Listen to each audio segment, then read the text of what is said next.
नमस्कार दोस्तों, हमारे यूट्यूब चैनल में पुनः आप सभी का फिर से स्वागत है। आज का हम लोग टॉपिक है आयनिक बंधन यानी कि आयनिक बॉन्ड। ये क्या होता है? तो चलिए आज के टॉपिक में हम लोग यही देखेंगे कि आयनिक बंधन क्या होता है। तो दोस्तों, मैंने पिछली वीडियो में बताया था कि जो है कि केमिकल बॉन्डिंग क्या होता है। वो उसके दो टाइप होते हैं, आयनिक बॉन्डिंग और कोवेलेंट बॉन्ड। तो आज मैं बताऊंगा आयनिक बंधन और नेक्स्ट वीडियो में बताऊंगा कोवेलेंट बॉन्ड। तो दोस्तों, अगर हमारे चैनल को सब्सक्राइब नहीं किए हैं तो प्लीज़ सब्सक्राइब कर लीजिए, बेल आइकन को दबाइए ताकि सभी नए अपडेट आपको मिलता रहे। और चलिए हमने विषय वस्तु पर ध्यान देते हैं। आयनिक बंधन।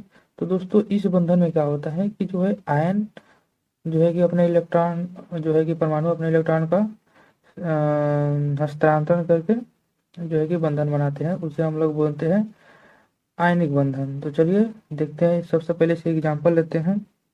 एग्जाम्पल है इसका, सिंपल सा एक लेते हैं एग्जाम्पल। वो होता है, बहुत फेमस एग्जाम्पल है NaCl का। तो दोस्तों, ये क्या होता है कि इसमें इलेक्ट्रॉन का हस्तांतरण कैसे हो रहा है ये देखते हैं। ठीक। तो इसको देखने के लिए सबसे पहले इसका इलेक्ट्रॉनिक विन्यास लिखते हैं। ठीक। तो दोस्तों, इलेक्ट्रॉनिक विन्यास इसका आप लोग देखते होंगे, परमाणु संख्या 11, 2 8 1।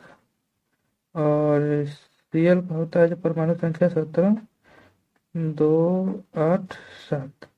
तो ये जो होता है कि कोई भी एलिमेंट होता है अपने को स्टेबल यानी कि स्थायी करना चाहता है।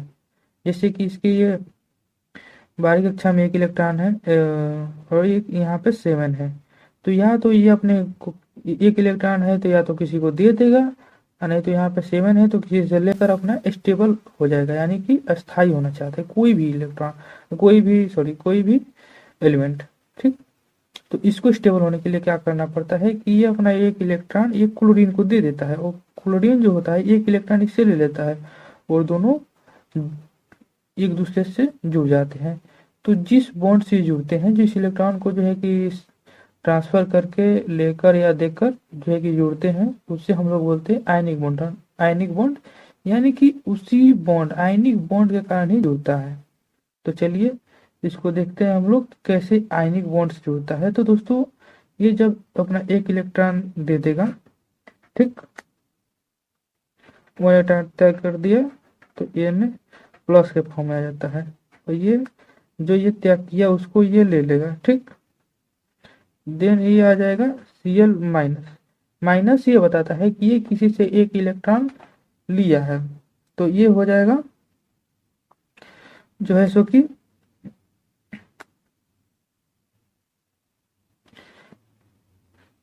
क्लोरीन माइनस के फॉर्म में। ठीक। तो उसके बाद जब इसका इलेक्ट्रॉनिक विन्यास दिखेंगे Na प्लस का, तो ये हो जाएगा आपका 2 या 8, और ये हो जाएगा 2 या 8, मतलब दोनों स्टेबल हो गया। तो ये देख रहे हैं कि एक इलेक्ट्रॉन ये त्याग कर दिया Na, और एक इलेक्ट्रॉन जो त्याग किया उसको ये अपने में जोड़ लिया। तो इस प्रकार ये दोनों एक दूसरे से बंध गए। ठीक। तब इसका निर्माण हुआ NaCl का।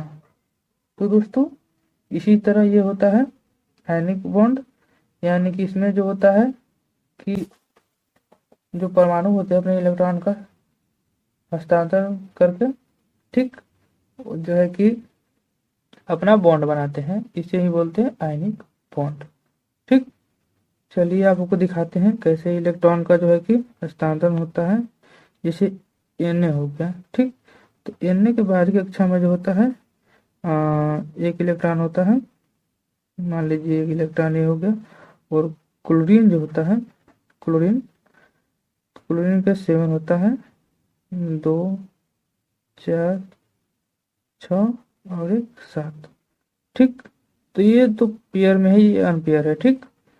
तो ये जो Na है अपना एक इलेक्ट्रॉन ये इसे दे देता है, ये किसे अपना एक इलेक्ट्रॉन दे देगा, तो ये दोनों मिलकर हो जाएगा NaCl। ठीक है दोस्तों। तो इस प्रकार आयनिक बंधन का निर्माण होता है। ठीक।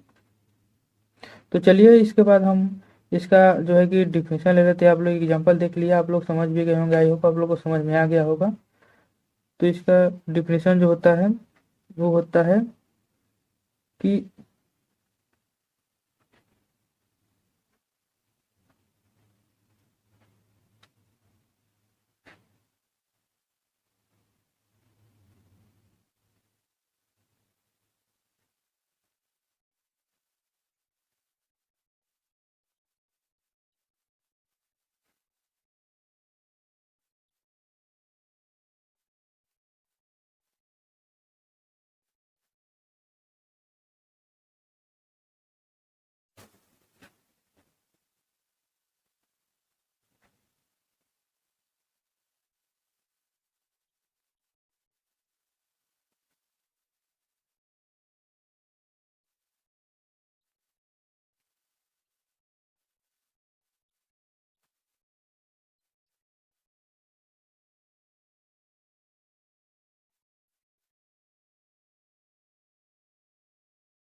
जी हाँ दोस्तों, मैंने ये लिखा है कि दो परमाणुओं के बीच एक परमाणु से दूसरे परमाणु में, आप देख रहे हैं एक परमाणु से दूसरे परमाणु में एक से अधिक इलेक्ट्रॉन, एक या एक से अधिक इलेक्ट्रॉन को जो है कि स्थानांतरण के फलस्वरूप जो बने रासायनिक बंधन को आयनिक बंधन कहते हैं। जी हाँ दोस्तों, मैंने एग्जाम्पल के सहित आपको समझा दिया।